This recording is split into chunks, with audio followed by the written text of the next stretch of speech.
खरं म्हणजे काका खासदार झाले काय संस्थेमध्ये असू द्या किंवा काका विपक्ष। आज की शाम हम सभी महिलाओं के नाम, आज की शाम होम मिनिस्टर के नाम। जोरात टाळ्या वाजवा। मला माहिती आहे तुमच्या हातामध्ये एका हातात सामोसा आहे, दुसऱ्या हातात डबा आहे। समस्या को समस्या न समझते हुए समस्या को सामोसा कैसे बनाया जाए ये सीखना हो तो हमारे अति आदरणीय संजय काका पाटिल साहब जी से हम सीखेंगे। कहते हैं ऊपर है आका नीचे है काका, ऊपर है आका नीचे है काका तो बाल नहीं होगा पाका। खूप सुंदर आजचं हे नियोजन आहे। जसं आता दादांनी सांगितलं की हळदी कुंकवाचा समारंभ आणि आजची तारीख सुवर्ण हस्ताक्षराने लिहून ठेवण्यासारखी इतिहासामध्ये आहे। श्री रामचंद्र प्रभूजी आज अयोध्येमध्ये विराजमान झालेले आहे। जोरात टाळ्याचा गजर असा होऊ दे की अयोध्येमध्ये तो आवाज पोहोचू दे।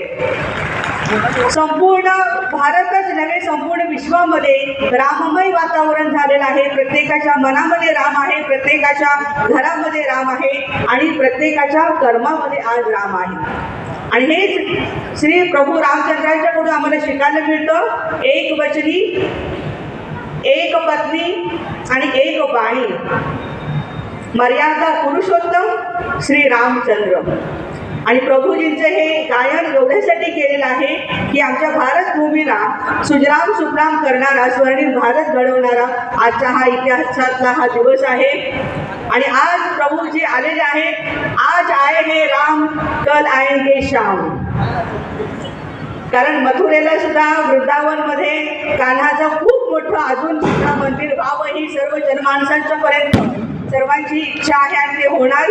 केवळ मंदिरच नाही तर आता आपण सर्वजण घराघराला आपल्या मंदिर बनवूया आणि घराघरामध्ये आपण सर्व श्री लक्ष्मी, श्री नारायण आणि राम सीता बनवूया।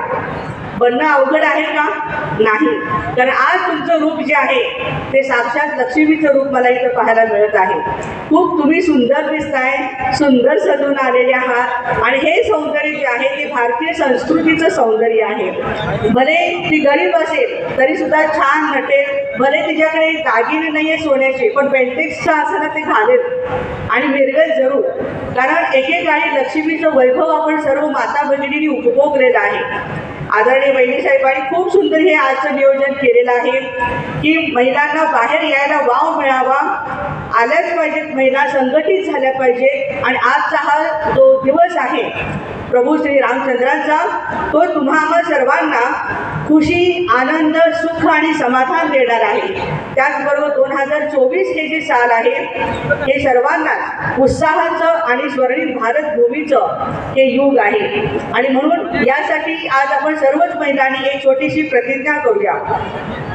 मला माहिती आहे तुम्ही कोणी मिसरी लावत नाही आहे, कारण आपण शिकलेले आहोत, मुली चांगल्या घराण्यातील आहोत। पण काही माता भगिनींना जर कोणी कोल्हापूर सोलापूर करायची जर सवय असेल तर आज अयोध्येमध्ये राम आलेले आहेत तर आपण ही वाईट सवय जी आहे ती काढून टाकूया।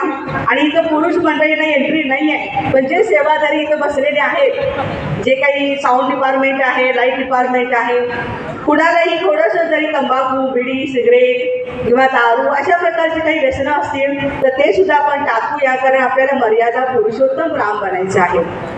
आणि हे गुण आपल्यामध्ये आहेत, सुख शांती आहेच आहे आपल्यामध्ये। तर चला आजच्या ह्या हळदी कुंकवाचं महत्त्व खूप छान दादांनी सुद्धा सांगितलं। हळद हे पावित्र्याचं लक्षण आहे। कुठे जखम झाली तर आपण तिथे हळद लावतो पटकन, कारण ती जखम भरून काढते हळद। तद्वतच आपल्या मनामध्ये सुद्धा काही अडी असतील किंवा अडचणी असतील किंवा मतभेद असतील तर ते दूर व्हावे हे या हळदी कुंकवाचं महत्त्व आहे। आणि कुंकुम लाल आहे का? कारण आपलं घर जे आहे चंद्र सूर्य तारांगण आकाशाच्याही पार पलीकडे न तद भासयेत न सूर्यो न शशांको न निवर्तन्ते तद धामो परमम। त्या परमधामचं जे घर आपलं जे घर आहे त्याचा रंग जो आहे तो लाल आहे। आणि लाल कुंकू जे आहे ते इथं लावतो आपण, कारण या शरीराला चालवणारी एक शक्ती आहे ती आहे आत्मा। आज लाईट आहे म्हणून आज माझा आवाज तुमच्यापर्यंत पोहोचतोय, लाईट नसेल तर काहीच होणार नाही। त्याचप्रमाणे मी एक लाईट आहे ह्याचं मला नेहमी भान राहावं. मी एक शक्ती आहे, या शरीराला चालवणारी शक्ती आहे आणि या आत्म्याचा पिता जो आहे तो सत्यम शिवम सुंदरम परमात्मा आहे. तर चला, इथे विष्णू गल्लीमध्ये आपले ब्रह्माकुमारी विद्यालय आहे. कोणाला काही व्यसन असेल तर त्यावरती आम्ही औषधोपचार पण करतो. होमिओपॅथी मेडिसिन आहे, चांगलं आहे, रिझल्ट चांगला आहे. तर मातृशक्तीला पुन्हा मी वंदन करते. आदरणीय काका आणि त्यांच्या फॅमिलीला दीर्घायुष्य लाभो आणि खूप छान त्यांच्या हातून अशी सामाजिक सेवा उपक्रम होत राहो मी परमेश्वराच्या चरणी प्रार्थना करते आणि तुम्हा सर्वांना खूप खूप शुभेच्छा देते. 2024च्या नवीन वर्षाच्या खूप शुभेच्छा. Thank you very much. Thank you very much.